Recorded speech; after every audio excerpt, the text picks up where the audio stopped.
The Rime of the Ancient Mariner by Samuel Taylor Coleridge.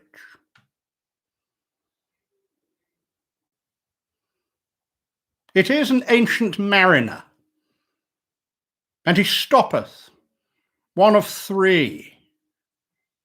By thy long grey beard and glittering eye, now wherefore stoppest thou me? The bridegroom's doors are opened wide, and I am next of kin. The guests are met, the feast is set, mayst hear the merry din. He holds him with his skinny hand. There was a ship, quoth he. Held off! Unhand me, grey-beard loon. Eftsoons his hand dropped he. He holds him with his glittering eye. The wedding guest stood still, and listens like a 3 years child.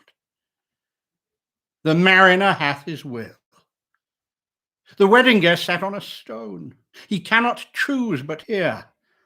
And thus spake on that ancient man, the bright-eyed mariner. The ship was cheered, the harbour cleared. Merrily did we drop below the kirk, below the hill, below the lighthouse top. The sun came up upon the left.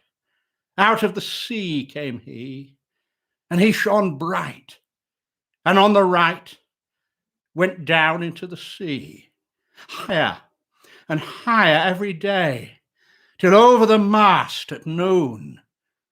The wedding guest here beat his breast, for he heard the loud bassoon. The bride hath paced into the hall, red as a rose is she. Nodding their heads before her goes the merry minstrelsy. The wedding guest, he beat his breast, yet he cannot choose but hear.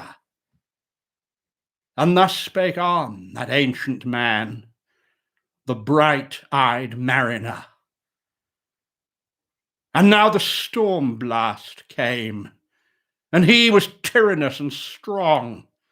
He struck with his o'ertaking wings and chased us south along, with sloping masts and dipping prow, as who pursued with yell and blow still treads the shadow of his foe and forward bends his head.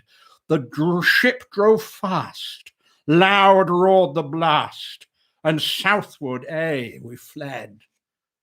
And now there came both mist and snow, and it grew wondrous cold, and ice mast high came floating by, as green as emerald. And through the drifts, the snowy cliffs did send a dismal sheen, nor shapes of men nor beasts we ken.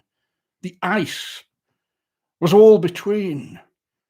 The ice was here, the ice was there, the ice was all around. It cracked and growled and roared and howled like noises in a swound. At length did cross an albatross. Thorough the fog it came, as if it had been a Christian soul. We hailed it in God's name. It ate the food it ne'er had ate, and round it flew. The ice did split with a thunder fit. The helmsman steered us through, and a good south wind sprung up behind. The albatross did follow, and every day for food or play came to the mariner's hollow. In mist or cloud, on mast or shroud, it perched for vespers 9. Whilst all the night, through the fog smoke white, glimmered the white moonshine. God save thee, ancient mariner, from the fiends that plague thee thus. Why look'st thou so? With my crossbow I shot the albatross. The sun now rose upon the right. Out of the sea came he, still hid in mist, and on the left went down into the sea. And the good south wind still blew behind, but no sweet bird did follow, nor any day for food or play came to the mariner's hollow. And I had done a hellish thing, and it would work 'em woe. For all averred I had killed the bird that made the breeze to blow. Ah, wretch, said they, the bird to slay that made the breeze to blow. Nor dim, nor red, like God's own head, the glorious sun uprist. Then all averred I had killed the bird that brought the fog and mist. 'Twas right, said they, such birds to slay that bring the fog and mist. The fair breeze blew, the white foam flew, the furrow followed free. We were the first that ever burst into that silent sea. Down dropped the breeze, the sails dropped down. 'Twas sad as sad could be, and we did speak only to break the silence of the sea. All in a hot and copper sky, the bloody sun at noon, right up above the mast did stand, no bigger than the moon. Day after day after day we stuck, nor breath, nor motion, as idle as a painted ship upon a painted ocean. Water, water everywhere, and all the boards did shrink. Water, water everywhere, nor any drop to drink. The very deep did rot, O Christ, that ever this should be. Yea, slimy things did crawl with legs upon the slimy sea. About in reel and rout the death fires danced all night. The water, like a witch's oils, burnt green and blue and white. And some in dreams assured were of the spirit that plagued us so. 9 fathom deep he'd followed us from the land of mist and snow, and every tongue through utter drought was withered at the root. We could not speak no more than if we had been choked with soot. Ah, well a day! What evil looks had I from old and young. Instead of the cross, the albatross about my neck was hung. There passed a weary time. Each throat was parched and glazed each eye. A weary time, a weary time. How glazed each weary eye when looking westward I beheld a something in the sky. At first it seemed a little speck, and then it seemed a mist. It moved and moved, and took at last a certain shape I wist. A speck, a mist, a shape I wist. And still it neared and neared, as if it dodged a water sprite. It plunged and tacked and veered, with throats unslaked, with black lips baked. We could nor laugh nor wail. Through utter drought, all dumb we stood. I bit my arm and sucked the blood, and cried, "A sail! A sail!" With throats unslaked, with black lips baked, agape, they heard me call. Gramercy! They for joy did grin, and all at once their breath drew in, as they were drinking all. See, see, I cried, she tacks no more. Hither to work us wheel. Without a breeze, without a tide, she steadies with upright keel. The western wave was all aflame. The day was well nigh done. Almost upon the western wave rested the broad bright sun, when that strange ship drove suddenly betwixt us and the sun. And straight the sun was flecked with bars. Heaven's mother, send us grace. As if through a dungeon grate he peered, with broad and burning face. Alas, thought I, and my heart beat loud, how fast she nears and nears. Are those her sails that glance in the sun like restless gossameres? Are those her ribs through which the sun did peer as through a grate? And is that woman all her crew? Is that her death? And are there two? Is death that woman's mate? Her lips were red, her looks were free, her locks were yellow as gold, her skin was as white as leprosy.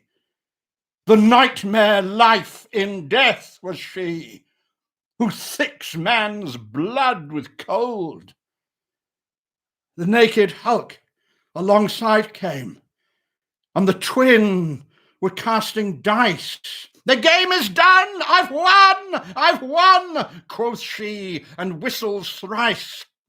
The sun's rim dips, the stars rush out, at one stride comes the dark. With far-heard whisper o'er the sea, off shot the spectre bark.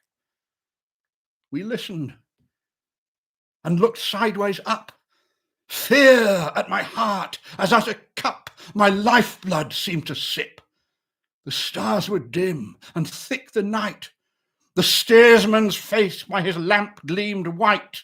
From the sails the dew did drip, till clomb above the eastern bar the horned moon with one bright star within the nether tip. One after one, by the star-dogged moon, too quick for groan or sigh, each turned his face with a ghastly pang, and cursed me with his eye. 4 times 50 living men, and I heard nor sigh nor groan. With heavy thump, a lifeless lump, they dropped down one by one. The souls did from their bodies fly, they fled to bliss or woe, and every soul, as it passed me by, came like the whiz of my crossbow. I fear thee, ancient mariner, I fear thy skinny hand, and thou art long and lank and brown as is the ribbed sea sand. I fear thee and thy glittering eye, and thy skinny hand so brown. Fear not, thy wedding guest. This body dropped not down. Alone, all alone. Alone on a wide dark sea, and never a saint took pity on my soul in agony. The many men so beautiful, and they all dead did lie, and 1,000 slimy things lived on, and so did I. I looked upon the rotting sea, and drew my eyes away. I looked upon the rotting deck, and there the dead men lay. I looked to heaven and tried to pray, but or ever a prayer had gushed, a wicked whisper came and made my heart as dry as dust. I closed my lids and kept them close, and the balls like pulses beat. For the sky and the sea and the sea and the sky lay like a load on my weary eye, and the dead were at my feet. The cold sweat melted from their limbs, nor rot nor reek did they. The look with which they looked on me had never passed away. An orphan's curse would drag to hell a spirit from on high, but oh, more horrible than that is the curse in a dead man's eye. 7 days, 7 nights I saw that curse, and yet I could not die. The moving moon went up the sky, and nowhere did abide. Softly she was going up, and a star or two beside. Her beams bemocked the sultry main like April hoarfrost spread.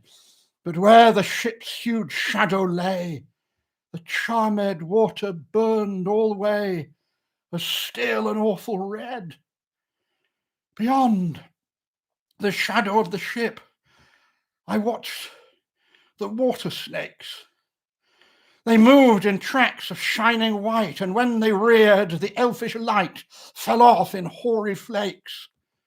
Within the shadow of the ship, I watched their rich attire, blue, glossy green, and velvet black. They coiled and swam, and every track was a flash of golden fire. Oh, happy living things! No tongue their beauty might declare. A spring of love gushed from my heart, and I blessed them unaware. Sure, my kind saint took pity on me, and I blessed them unaware. The self-same moment I could pray, and from my neck so free the albatross fell off and sank like lead into the sea. Oh, sleep.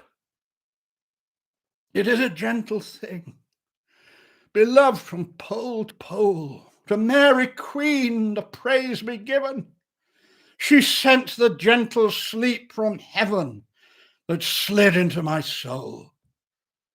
The silky buckets on the deck that had so long remained, I dreamt that they were filled with dew, and when I woke, it rained. My lips were wet, my throat was cold, my garments all were dank. Sure, I had drunken in my dreams, and still my body drank. I moved and could not feel my limbs. I was so light, almost I thought I died in sleep and was a blessed ghost. And soon I heard a roaring wind. It did not come anear, but with its sound it shook the sails that were so thin and sere.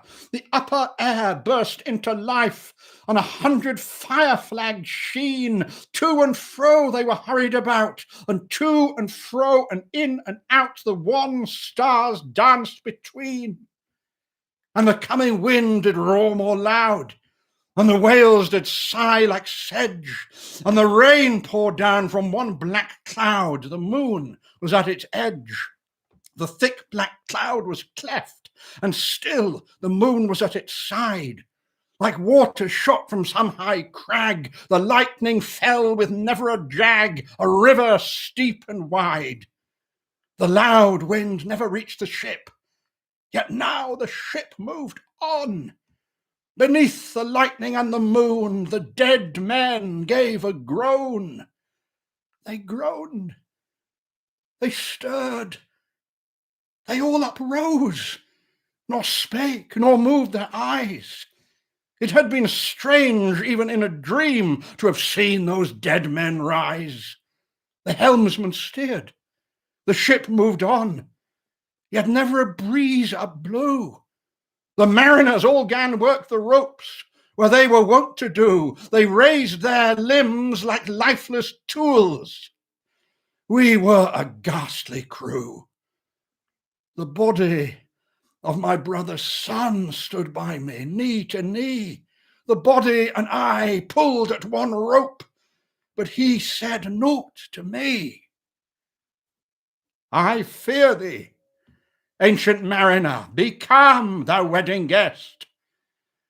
'Twas not those souls that fled in pain, which to their courses came again, but a troop of spirits blessed. For when it dawned, they dropped their arms and clustered round the mast. Sweet sounds rose slowly through their mouths and from their bodies passed. Around flew each sweet sound, then darted to the sun. Slowly the sounds came back again, now mixed, now one by one. Sometimes a dropping from the sky, I heard the skylark sing. Sometimes all the birds that are, how they seem to fill the sea and air with their sweet jargoning.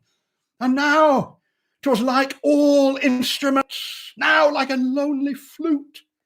And now it is an angel's song that makes the heavens be mute. It ceased, yet still the sails made on a pleasant noise till noon, a noise like of a hidden brook in the leafy month of June, that to the sleeping woods all night singeth a quiet tune. Till noon we quietly sailed on, yet never a breeze did breathe. Slowly and smoothly went the ship, moved onward from beneath. Under the keel 9 fathom deep, from the land of mist and snow, the Spirit slid, and it was He that made the ship to go. The sails at noon left off their tune, and the ship stood still also. The sun, right up above the mast, had fixed her to the ocean, but in a minute she 'gan stir with a short uneasy motion, backwards and forwards half her length with a short uneasy motion. Then, like a pouring horse let go, she made a sudden bound. It flung the blood into my head, and I fell down in a swound. How long in that same fit I lay, I have not to declare. But ere my living life returned, I heard, and in my soul discerned, 2 voices in the air. Is it he? Quoth one. Is this the man? By him who died on cross, with his cruel bow he laid full low the harmless albatross. The Spirit who bideth by himself in the land of mist and snow. He loved the bird that loved the man who shot him with his bow. The other was a softer voice, as soft as honeydew. Quoth he, the man has penance done, and penance more will do. But tell me, speak again, thy soft response renewing. What makes that ship drive on so fast? What is the ocean doing? Still as a slave before his lord, the ocean hath no blast. His great bright eye most silently up to the moon is cast, if he may know which way to go, for she guides him smooth or grim. See, brother, see, how graciously she looketh down on him. But why drives on the ship so fast? Without a wave or wind, the air is cut away before, and closes from behind. Fly, brother, fly, more high, or we shall be belated, for slow and slow that ship will go when the mariner's trance is abated. I woke, and we were sailing on, as in a gentle weather. 'Twas night, calm night, the moon was high. The dead men stood together. All together stood on the deck, for a charnel dungeon fitter. All fixed on me their stony eyes, that in the moon did glitter. The pang, the curse with which they died, had never passed away. I could not draw my eyes from theirs, nor turn them up to pray. And now this spell was snapped. Once more I viewed the ocean green, and looked far forth, yet little saw of what had else been seen. Like one that on a lonesome road doth walk in fear and dread, and having once turned round walks on, and no more turns his head, because he knows a frightful fiend doth close behind him tread. But soon there breathed a wind on me, nor sound nor motion made. Its path was not upon the sea, in ripple or in shade. It raised my hair, it fanned my cheek, like a meadow gale of spring. It mingled strangely with my fears, yet it felt like a welcoming. Swiftly, swiftly flew the ship, yet she sailed softly too. Sweetly, sweetly blew the breeze, on me alone it blew. Oh, dream of joy! Is this indeed the lighthouse top I see? Is this the hill? Is this the kirk? Is this mine own country? We drifted o'er the harbour bar, and I with sobs did pray, oh, let me be awake, my God, or let me sleep away. The harbour bay was clear as glass, so smoothly it was strewn, and on the bay the moonlight lay, and the shadow of the moon. The rock shone bright, the kirk no less, that stands above the rock, the moonlight steeped in silentness, the steady weathercock. And the bay was white with silent night, till rising from the same, full many shapes that shadows were, in crimson colours came. A little distance from the prow, those crimson shadows were. I turned my eyes upon the deck. O Christ, what saw I there? Each corse lay flat, lifeless and flat, and by the holy rood a man all light, a seraph man, on every corse there stood. This seraph band each waved his hand, it was a heavenly sight. They stood as signals to the land, each one a lovely light. This seraph band each waved his hand, no voice did they impart. No voice, but oh, the silence sank like music on my heart. But soon I heard the dash of oars. I heard the pilot's cheer. My head was turned perforce away, and I saw a boat appear. The pilot and the pilot's boy, I heard them coming fast. Dear Lord in heaven, it was a joy the dead men could not blast. I saw a third. I heard his voice. It is the hermit, good. He singeth loud his godly hymns that he makes in the wood. He'll shrieve my soul. He'll wash away the albatross's blood.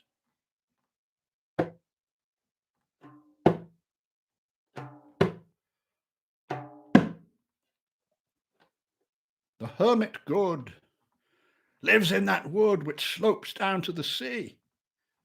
How loudly his sweet voice he rears. He loves to talk with mariners that come from a far country. He kneels at morn and noon and eve. He hath a cushion plump. It is the moss that wholly hides the rotted old oak stump. The skiff-board neared. I heard them talk. Why, this is strange, I trow. Where are those lights so many and fair that signal made but now? Strange, by my faith, the hermit said. And they answered not our cheer. The planks look warped, and see those sails, how thin they are and sere. I never saw aught like to them, unless perchance it were brown skeletons of leaves that lag my forest brook along, when the ivy tod is heavy with snow, and the owlet whoops to the wolf below that eats the she-wolf's young. Dear Lord, it hath a fiendish look, the pilot made reply. I am afeard. Push on, said the hermit cheerily. The boat came closer to the ship, but I nor spake nor stirred. The boat came close beneath the ship, and straight a sound was heard. Under the water it rumbled on, still louder and more dread. It reached the ship, it split the bay, the ship went down like lead. Stunned by that loud and dreadful sound, which sky and ocean smote, like one that hath been 7 days drowned, my body lay afloat. But swift as dreams myself I found within the pilot's boat. Upon the whirl where sank the ship, the boat spun round and round, and all was still, save that the hill was telling of the sound. I moved my lips, the pilot shrieked and fell down in a fit. The holy hermit raised his eyes and prayed where he did sit. I took the oars. The pilot's boy, who now doth crazy go, laughed loud and long, and all the while his eyes went to and fro. Ah, quoth he, full plain I see, the devil knows how to row.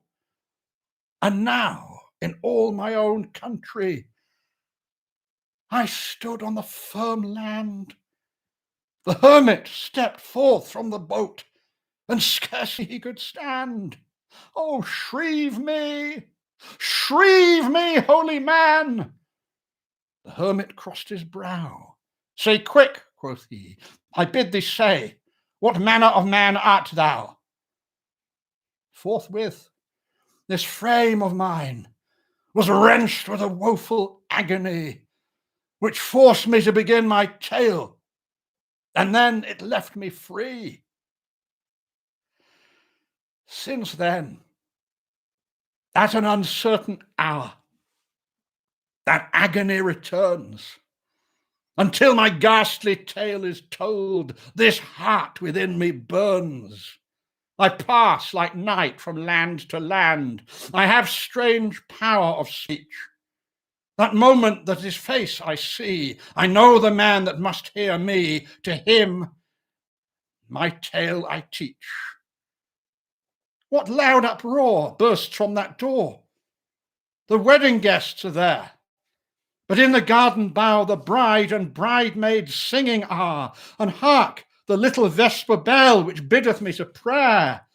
O wedding guest, this soul hath been alone on a wide, wide sea. So lonely 'twas that God himself scarce seemed there to be. Oh, sweeter than the marriage feast, 'tis sweeter far to me to walk together to the kirk with a goodly company, to walk together to the kirk and all together pray, while each to his great Father bends, old men and babes and loving friends, and youths and maidens gay. Farewell, farewell, but this I tell to thee, thou wedding guest, he prayeth well who loveth well, both man and bird and beast. He prayeth best who loveth best all things both great and small. For the dear God who loveth us, he made and loveth all.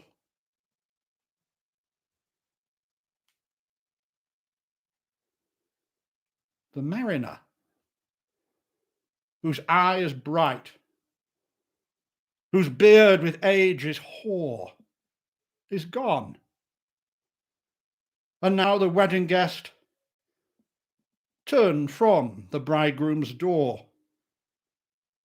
He went like one that hath been stunned and is of sense forlorn, a sadder and a wiser man. He rose the morrow morn.